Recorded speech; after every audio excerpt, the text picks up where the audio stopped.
Is everybody in? Is everybody in? The show is about to begin.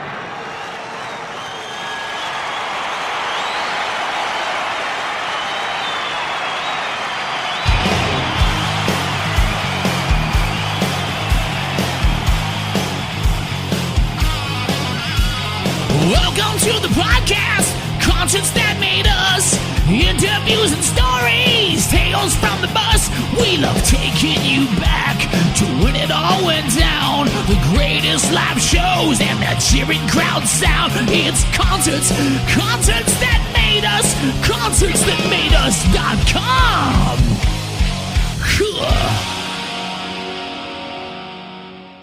Hey, this is Chloe Styler, and you're watching Concerts That Made Us.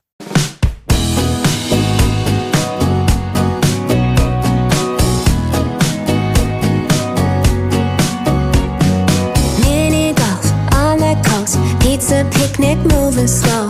You and I in July, kissing then you flew back home. We never saw a future, but we'd say we do. I guess it was convenient. We both needed something new.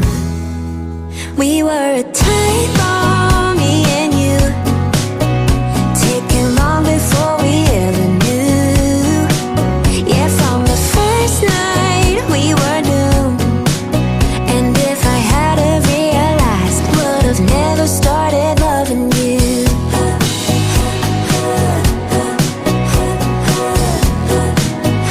Would have never started loving you. Couples life, kinda nice. Pisces, Leo, weekend highs. Superficial, perfect match. Nice enough, but wouldn't last. I never wanted someone I'd die without. You weren't invested either. Took way too long to figure it out.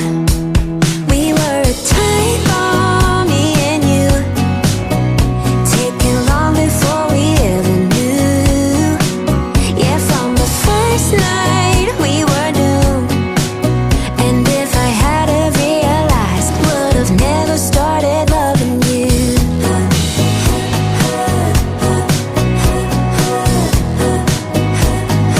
Never started loving you. Cleaning up here in the aftermath, wondering if I could have changed the past. Would I change a thing? Change a thing? Would I let you in? We were a time bomb, you and me, just a love turned into smithereens.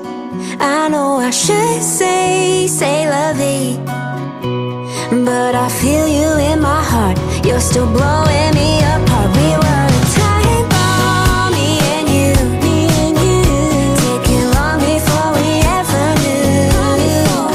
Yeah, from the first night we were doomed. And if I had have realized, would have never started loving you. Oh, loving you. Never started loving you. Would have never started. Oh, and if I had have realized, would have never started loving you. Chloe, you're very welcome to Concerts That Made Us. Thank you so much for having me. It's great to have you now. I'm looking forward to diving into your music over the next bit. So, first off, you have a new single dropping on May 31st, Read a Room. Can you take us a bit deeper into it? Absolutely. I'm so excited to have this one coming out so soon. I've been teasing it on my social media because I feel like it's such a universally understood and felt topic. It's about being ghosted. And in modern dating, unfortunately, I think a few of us know what being ghosted or ghosting means. If you're out there and you don't know what that means, you're pretty lucky. It's basically if you're dating somebody and then they just suddenly disappear, no answer, nothing, no explanation. They just stop communicating with you and essentially acting like a ghost. So I wrote this song with really lovely friends of mine in Nashville last year. Lauren McLam and Phil Barton.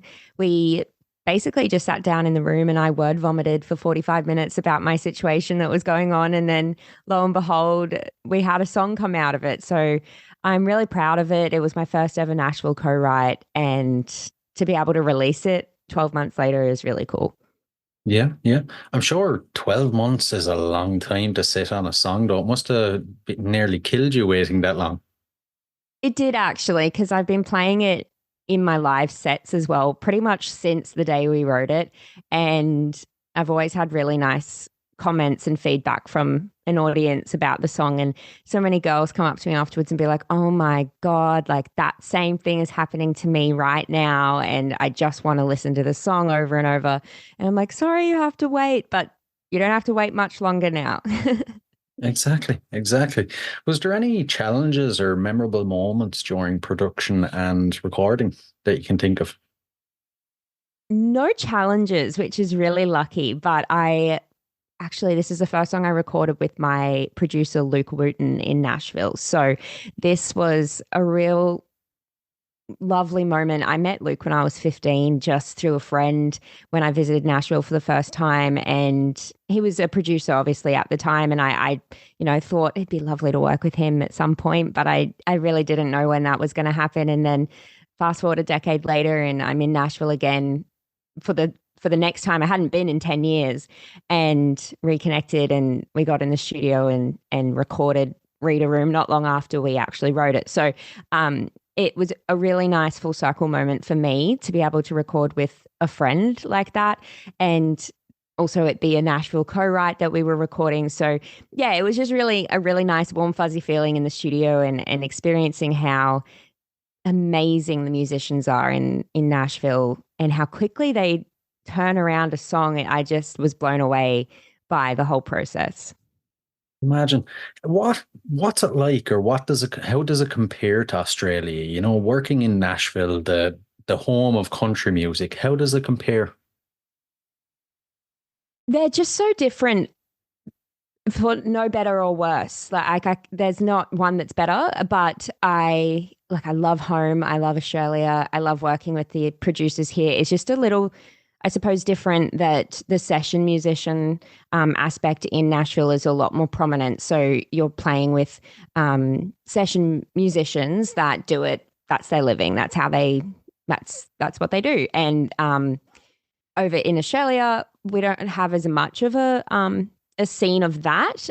We do obviously have session musicians, incredible session musicians as well that do that. But in my experience, at least, the producers I've worked with in Australia, they're so multi-talented that they play most of the instruments. The one person plays most of the instruments on the track, and then they might get a drummer do a session remotely and send the stems through, and maybe something with a bass guitarist do something similar like that.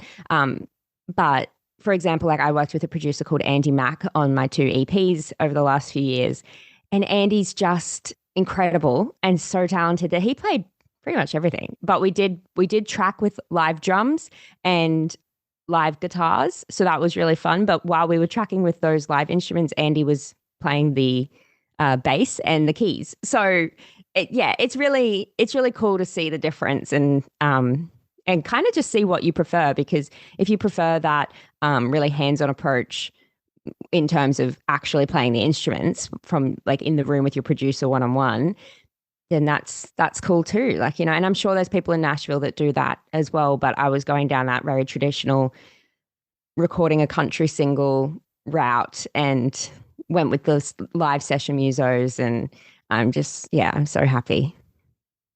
You know, I have to ask you, you're probably sick of being asked this, but what is the country scene like in Australia? Because, over here in Ireland, when you think of Australia, country isn't the first, second, or third thing you think of.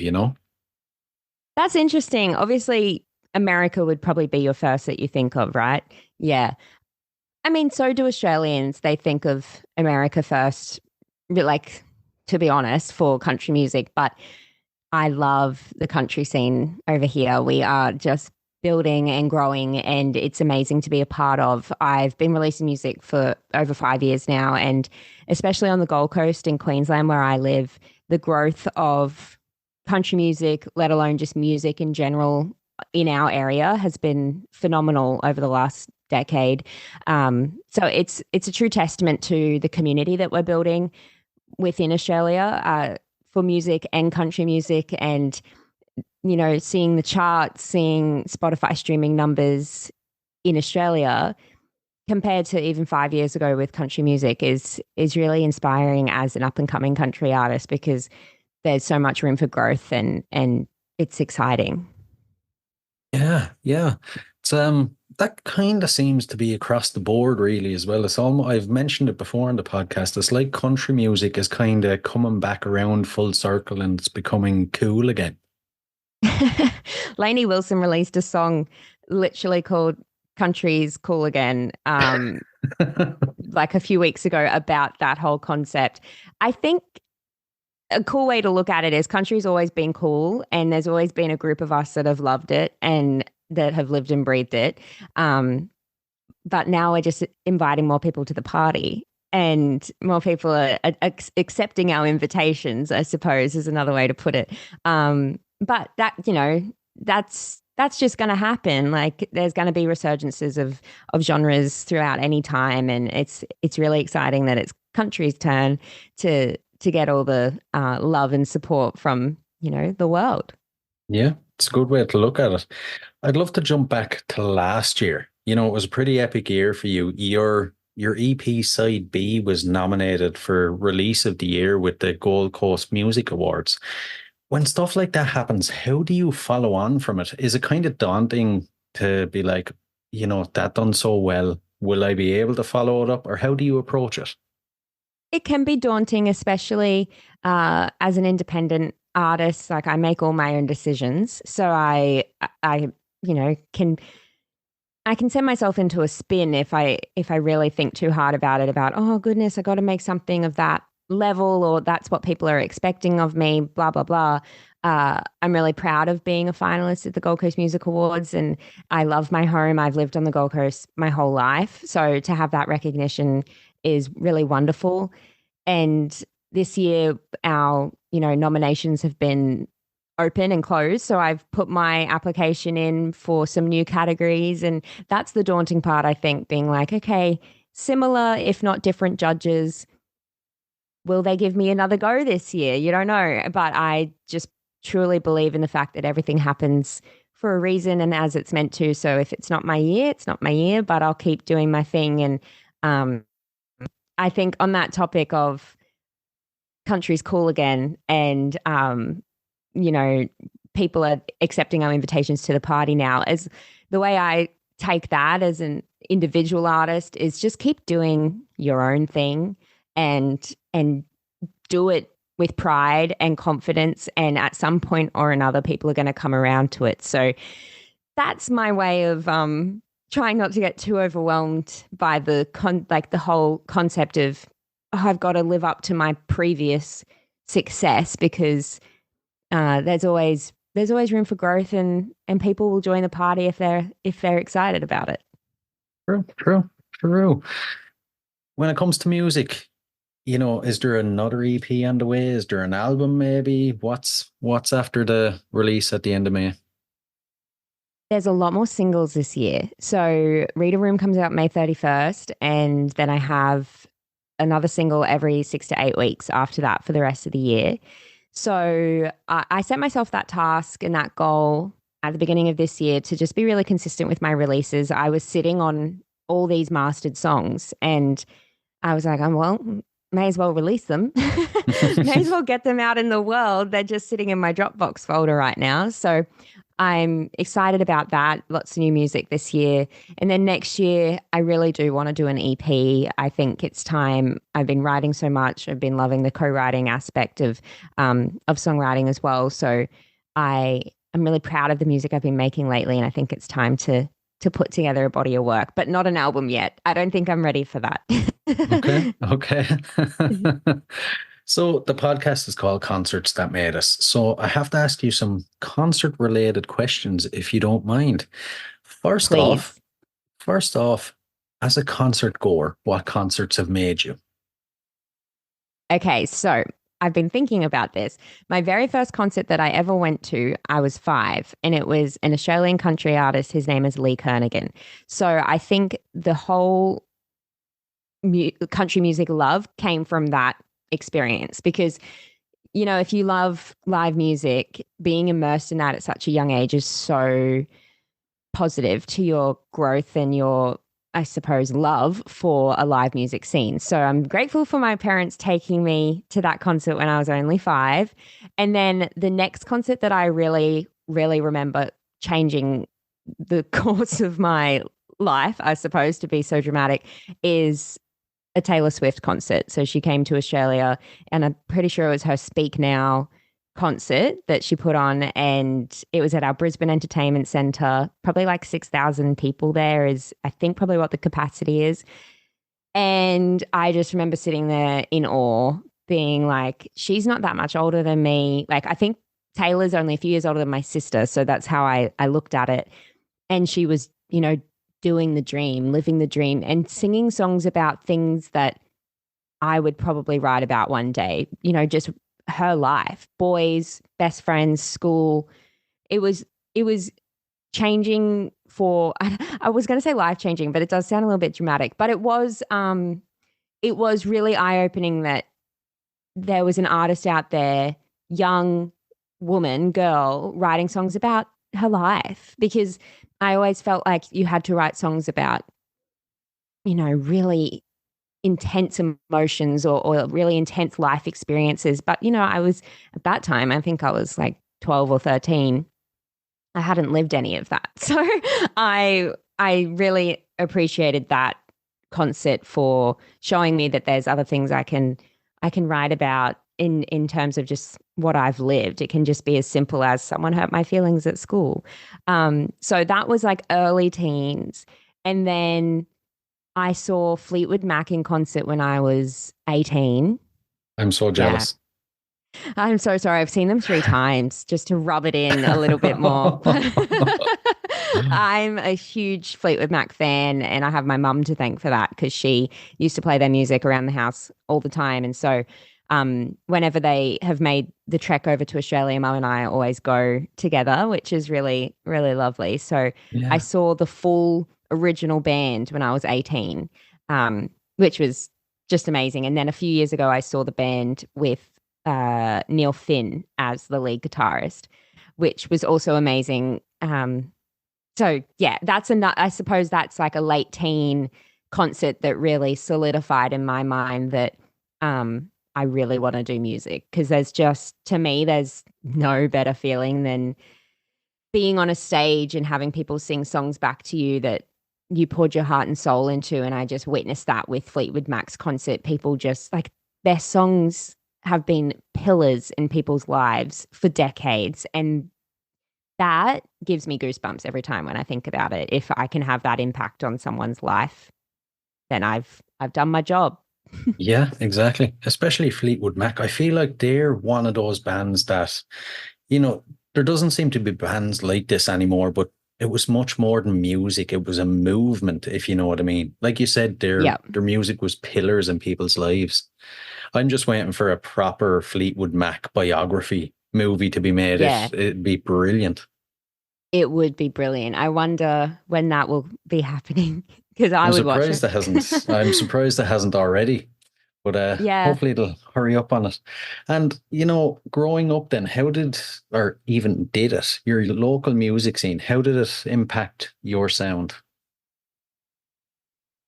There's not a lot of country music on the Gold Coast. So my local music scene, especially growing up, there wasn't a lot of country music. So I always felt a little bit on the outer when I was coming through my mid to late teens, thinking I wanted to do this as my career and just my passion. But I always felt a little bit, I suppose lonely is a dramatic word, but that's sort of how I felt on the Gold Coast. I knew there was a music scene in general, so I felt supported in that sense that I could get gigs and I could put on a show and I could get support acts, and I had people that I could call if I had any questions. But there just wasn't a huge country music scene. But lately, there's been a huge resurgence of country music in southeast Queensland. So that includes Brisbane and sort of the Sunshine Coast as well. So just up the east coast of Queensland, up till the sunny coast, there's just so much country music growing and being expanded on here. So we have a really beautiful community building in the country music scene in southeast Queensland that it feels like a really great support network, and yeah, that there's again room for growth and room for building each other up. So if say I would have put on a show, I did actually put on a show last year, and I had one of my really good friends as support act because she's a Brisbane artist. Her name is Brianna Dinsdale, and she's great and she's country and she was the perfect fit. So it's so nice that you can do that now with the scene that we're building. Yeah, like a community, a proper community. I like it. I like Definitely. it. Yeah. And the moment we're waiting for your own shows. For any listeners that haven't been lucky enough to see them, what are they like? Give us the full experience if you can. Okay, this this is fun. So my latest own show that I did was that one I've just referenced that I put on a headline show to release side B, the EP, and I did full band. So I had myself, a drummer, an electric guitarist, a bass player, and a keys player. So I have a lot of synths, especially in side A and side B. There was a lot of synth production as well. So I really wanted to capture that live because I'm yet to play with tracks. So to the listeners, that just means that sometimes you add extra things on a track that you play along to that you don't necessarily get live. So extra synths or extra guitar parts, but I don't play with tracks yet. So I really wanted to get a full band sound. So I had four guys on stage with me. I played the acoustic guitar most of the time because it's my security blanket, but also that's how I wrote the songs all on my acoustic, so it feels really natural for me to play while I'm performing. But there are a few songs that are a bit more upbeat and fun that I take the guitar off and I just have a great time on stage. I really make sure that the crowd is having a good time, so I check in with them, and I'm really like a storyteller. So I before most songs, especially if it's somebody's first time seeing my performance, I kind of suss that out beforehand on social media. And if I know that there's a lot of newbies, I will do a lot of storytelling and explain the stories behind the songs before I perform them, because every song of mine comes from an honest and personal experience, which I think is really cool and a great opportunity for me to connect with the audience on a really personal level. So I do that, and I of course have a support act as well that I is usually one of my friends, which is a really nice way to do it, and someone that I'm really excited to showcase in that sense to anybody that's coming along to my show. And it's just a really fun time. I reference a lot of like the stories behind the songs. I interact with the crowd. My parents and my sister are always usually there, so I always say hi to them, and I just make it like a big community get together, and everybody just has a chance to have a great night and enjoy live music in a really nice environment and like safe space. That actually sounds like the perfect night. It just sounds really wholesome and just like a really good time.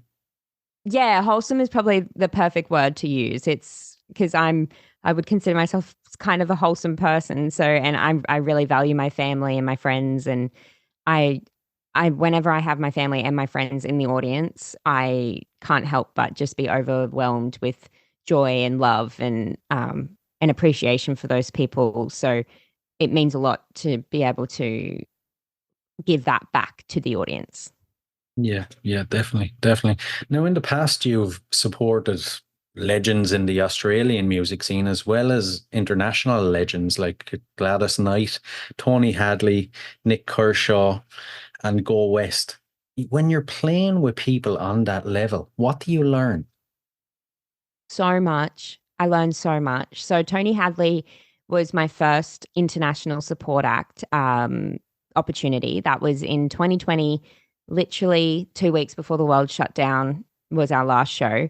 And I was so nervous. I was so nervous. I gave myself vertigo. I literally, so I was his Australian support, like Australia wide. So I did, I think, 5 or 6 tour dates with him. And his band and everyone was so lovely. But the first night was in Adelaide and I was so nervous. I literally woke up that morning with vertigo. Oh my God. So I don't do that anymore. I don't get that nervous anymore.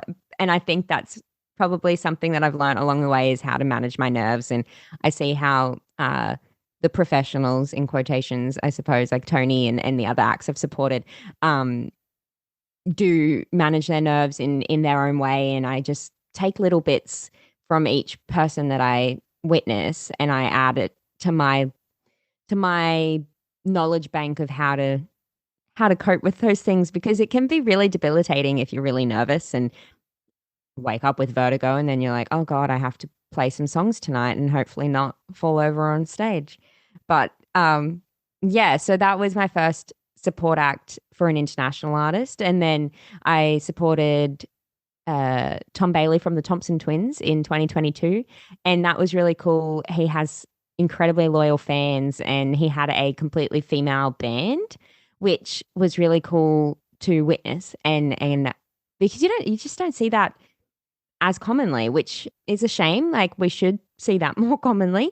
And it was fascinating to watch his show and learn his craft and again, take little bits that I think would work well in my live show and add that to my knowledge bank. And then earlier this year, I supported Gladys Knight and Nick Kershaw and Go West, and that was just amazing. Gladys being the legend that she is and the icon was a masterclass in performance and vocal ability as well. That was really interesting to learn and watch from her. And Nick Kershaw and Go West were just really great guys, and the whole team were really awesome to work with. And it just goes to show that if you surround yourself with a great team, then it's going to lift everybody up. And just by association, the show is going to be already better than it could have been. So yeah, there's always something to learn, and I make sure I watch all the shows, and I don't go home early, and I sit there like a fan out in the audience, and I go and watch the acts. I like it. I like it. Is there a dream artist you'd love to support? Yeah, Taylor Swift would just be a dream. I mean, there's so many. I think Fleetwood Mac would be, or Stevie Nicks if she put on her own show at something that level as well. Anybody that really, that's really that singer-songwriter vibe. So Casey Musgraves in the country world, she is a huge inspiration of mine as well. So she would be an incredible support act, dream come true. I mean, the list goes on and on and on and on. And I'm always so grateful for any support act I get trusted with, any support position I get trusted with, because it is a trust that they place in you to be able to warm up the crowd essentially before they get on stage. So I'm grateful for anything that I get asked to do, and Taylor Swift would be pretty cool. It would. I had a feeling you'd say her. I knew. That's why I giggled. Now, we've heard about some pretty cool shows. I always ask the other side of it. In your entire career, is there a show where maybe things went wrong, it wasn't the best, and how did you overcome it? I think the first one that comes to mind is recently supporting Nick Kershaw and Go West in Brisbane. There were just things that just kept going wrong, and it was of no fault of mine, no fault of anybody's. It was just like a sound issue, or then I went out to the merch to sell merch, and then somebody in my family accidentally turned the light off in like the main lobby. They like lent on the light switch, and then I was like, "Oh no!" Like sorry, and everyone was running around trying to figure out why the lights turned off, and lo and behold, someone turned it off by accident. So it was just like little things that just kept going wrong that I couldn't control, and I'm a control freak. I like to make sure I know what's going on, and that was one that has stuck with me for a while because I really I try and make a really great impression to the venues as well because it's those relationships that you build along the way that are the backbone of, I suppose, your career in your local music scene. So if you don't have great relationships with your local venues, well, good luck trying to get a gig, I suppose. And I'm not saying that I have a bad relationship with them at all. I just mean like I just I'm very conscious of trying to keep positive relationships alive. And I was just like, oh no, things just keep going wrong and I don't even know how to help it. But I think I think it's okay. And I've played there since and it was really wonderful and like it's a great venue. So I'm really I'm really proud that I got to play that. But that's definitely one that comes to mind that had a few challenges for sure. Right, right. I've heard plenty of war stories now, so it's not too bad, you know? Yeah, I'm pretty lucky. I haven't had any crazy horror stories, touch wood, for live performances. I'm sure that there'll be things to come. Oh God, don't say it. Don't jinx yourself. And when it comes to showtime, then how do you psych yourself up? And then afterwards, how do you wind down? I'm a lot better than I was years ago in terms of psyching myself up and not being a nervous wreck. One thing that's really helped, I performed at our stadium in Brisbane, Suncorp Stadium, a couple of years ago before a football game. And that was my first time ever using in-ear monitors and my first time ever playing a stadium. Only a few months earlier, I'd seen Ed Sheeran play there, and I was just overwhelmed by the fact that I was about to play my songs on that field. It was a lot. So I was very nervous, very, very nervous. Every time I thought about it, I truly thought I was going to throw up. But I just did some Googling about how do I stop that because I can't actually, I don't have time to throw up. Sorry. So I learned that if you just change, if you reframe your thinking, every time you feel nervous, it sounds a bit silly, but verbally say out loud, I'm excited. So each time, because it's the same feeling in your body. Nerves and excitement are a very similar feeling within your body, but it's how your mind processes it. So every time I felt nervous leading up to that gig, I verbally just overrode it and said, I'm excited. And no word of a lie, the day of the gig, I had no nerves. I walked out on that field. I had no nerves. I was purely just excited. And I have never, ever experienced something like that. The power of the mind, how you can just reframe something. And I had so much fun because I learned that, yeah, nervous energy is fantastic. You can use it to your advantage, but when it's debilitating, that's when it's the issue. And everybody gets nervous. If you don't get nervous, I truly think that means you don't care. So you're nervous in some capacity, but that's one trick that helps me psych myself up. Say I'm excited, kind of just override the fact that you're nervous. And then when it comes to winding down, I sit in complete silence. Right. So if I'm driving home after a gig, I'm in silence. There's no music in my car. It's just really silent, Right, which is a bit right. weird. It makes sense though, because after a concert, I'd imagine it's very overwhelming on the ears and you just need some quiet time to relax your ears. Definitely. And just to relax the mind, I suppose, because there's always something to think about, somebody to talk to, a show to play as well, songs to sing. I remember my first gig with Nick Kershaw and Go West was in Hobart a few months ago. And I always cover Dreams by Fleetwood Mac. It's something I've always done. I put that song in any set I'm playing. And I forgot the words. I forgot the words to one of the most famous songs in the world my first gig with these incredible acts in Hobart, first time ever in Hobart. And I was making the words up as I was going for about 2 lines. Yeah. So there's always an overload of information in my brain whenever I'm doing a really big gig like that. So I find the best way to wind down is to then just sit in silence and just think about what I've done because that's not that's not what you want. No, no.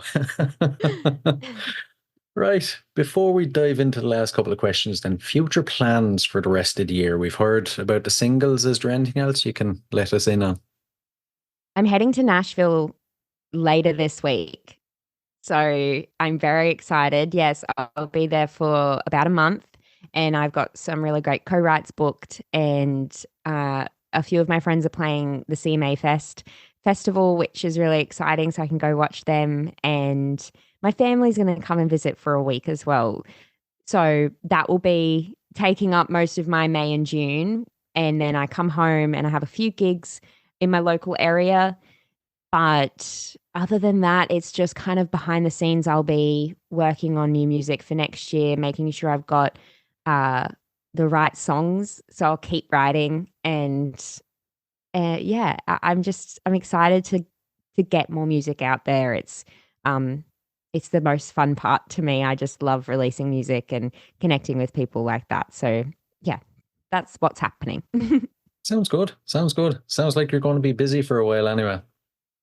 Yeah, I love being busy. It's probably bad, but I just love feeling like I'm achieving something. Yeah, I know that feeling. I know that feeling. Right, the last couple of questions. So there are a couple of random music related questions. First Okay. off, what are you currently obsessed with? It can be anything at all. Okay. Like music or anything. Anything you want.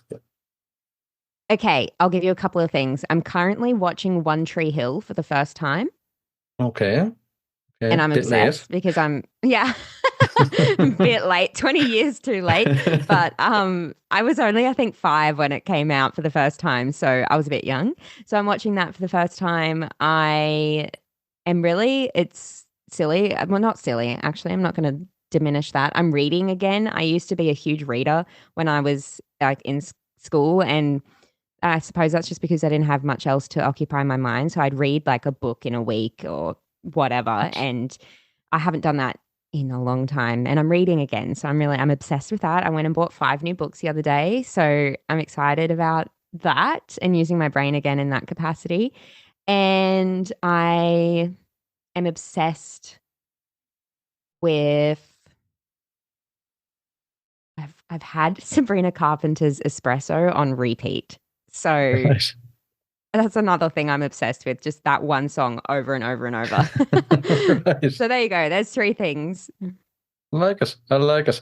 The next one, it's a bit of an odd one. If you had to spend 24 hours locked in a room with any musician from history, who would it be? Mm. Mm. One? Just one. I'll be nice if you have more than one, throw 'em out. I think it's just so on brand, but probably Stevie Nicks. I was expecting it. Her or Taylor, I would have Yeah. said. Yeah. No, I'd say Stevie because the stories she'd have is, Mm. yeah, that'd be unreal. Yeah. Be a good 24 hours. The final one. So, what's your go-to album? What's an album you constantly revisit? Oh, I have a few. I'm really going to expose myself here, but Up All Night by One Direction. Okay. I Okay. seriously go back to that more often than I would probably care to admit. But I just think it's just really good pop music and catchy, and it kind of takes me back to my teenage years. So I like that nostalgic feeling. Uh, um, in that same world. Definitely Taylor Swift's Fearless album is something that I always go back to. And hmm, probably Casey Musgrave's Golden Hour. That's because that came out quite a few years ago now, but that's always on in my car. Right, right. A good mix there. Good mix. Yeah. Listen, Chloe, it's been an absolute blast now. I've really enjoyed it. Thanks a million. Thank you so much. I don't want my friends to think that I'm not calling just 'cause they're living and I'm still falling.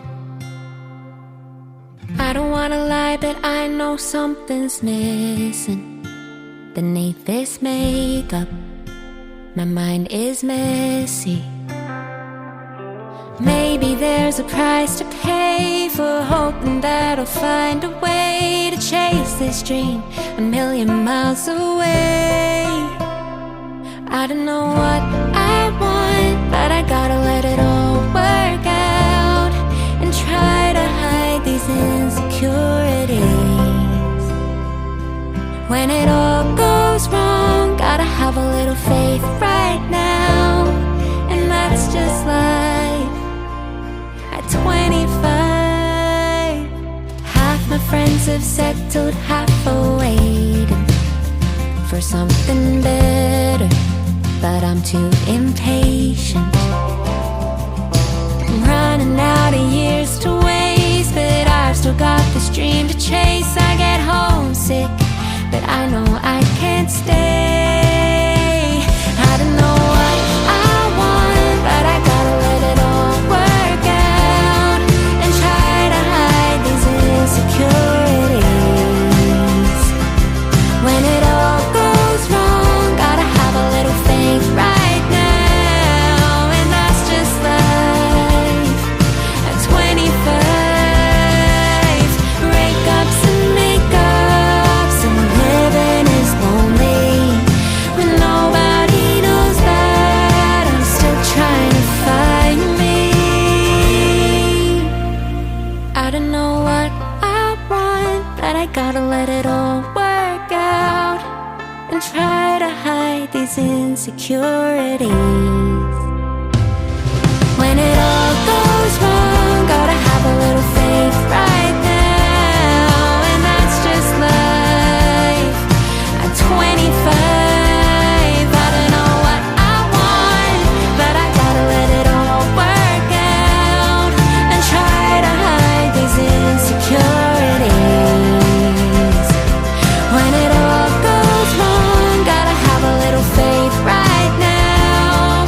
Yeah, that's just life. At 25. Hey guys, I really hope you enjoyed this episode. If you did, please rate and review us on iTunes and Spotify. And if you're interested in signing up the Band Builder Academy, use the link in the show notes below and enter the code CONCERTS and you'll receive 10% off. So, until next time, keep rocking.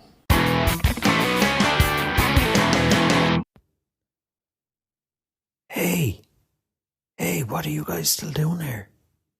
The show's over. It's over. You can go home. Go on. We'll see you next time. We'll be here. Bye.